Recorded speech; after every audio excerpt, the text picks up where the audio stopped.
Year 1, I've come into outer space today so we can learn all about the moon, so we can do some information writing.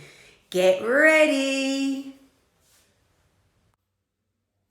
Oh, boys and girls, I just landed back on Earth. I got to see the moon, and now I'm going to do some information writing about the moon. Now, just like always, we're doing some planning with our writing first. We've drawn some pictures. I've got some labels to talk about my planning, and I've been thinking about the things I already know about the moon. I know that there are volcanoes on the moon, and I know that there is no water on the moon, and I know that it shines very bright and it glows a yellow colour. So I'm going to start thinking about our sentences. We're thinking about our sentences making sense, and we're going to try and stretch out some sounds that we can hear in words, and we're going to use parts that we know to help us. All right, let's have a go. My first sentence is going to say, we can see the moon in the day and in the night. So I'm going to start that. Remember, we always start with our capital letter. We can see I've already got the word moon, and I can see the oo sound in there to help us. We can see the moon in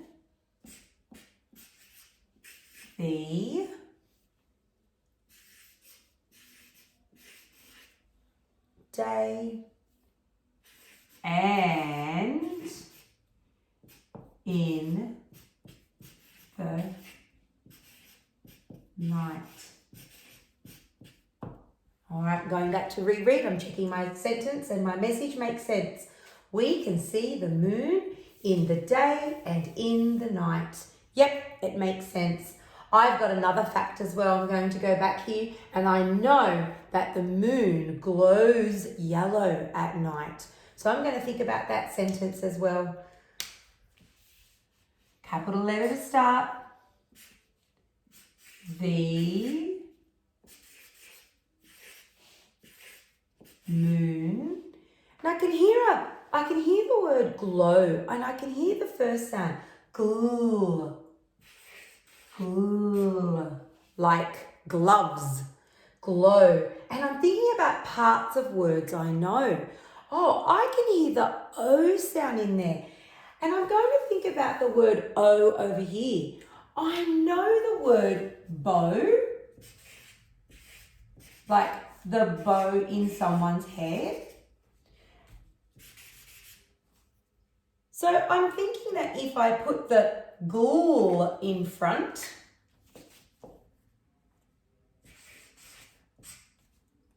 and use the same O sound, then I have the word glow. Okay, but sometimes I can hear an O looks like that, but OW can also make the ow sound. But sometimes when it makes the ow sound, it's the word cow.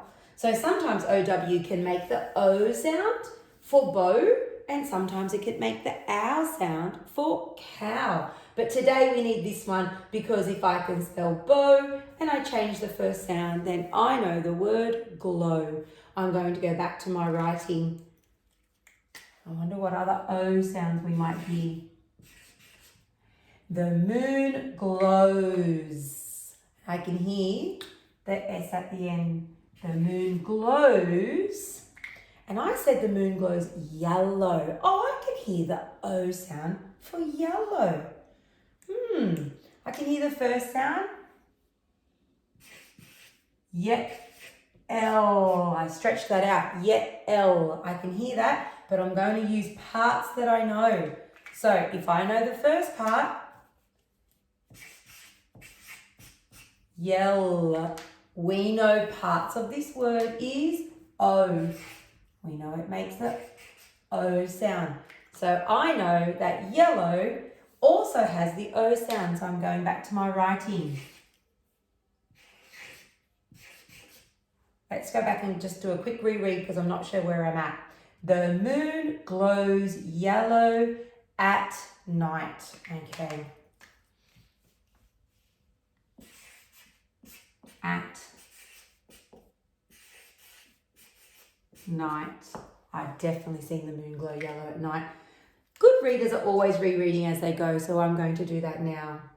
We can see the moon in the day and in the night. The moon glows yellow at night. I've got one more fact for you. I know that there's no water on the moon, so I'm going to write a sentence about that. The moon is very dry, so there is no water on the... I'll try that again. The moon is very dry, so there is no water on there. Great. I'm going to go back and write that.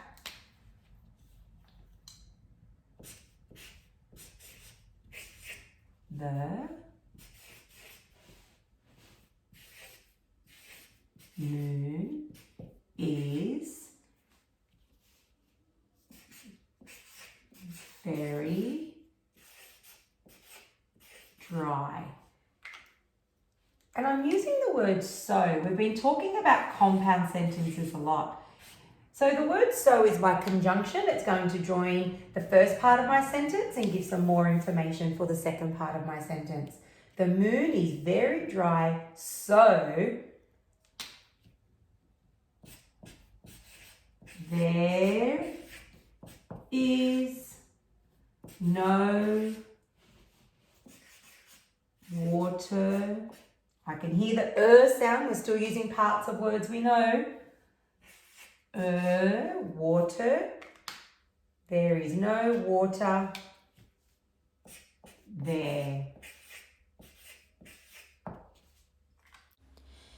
Now, boys and girls, you can do some information writing about anything you want. It might be something about outer space. It might be something that you know lots about.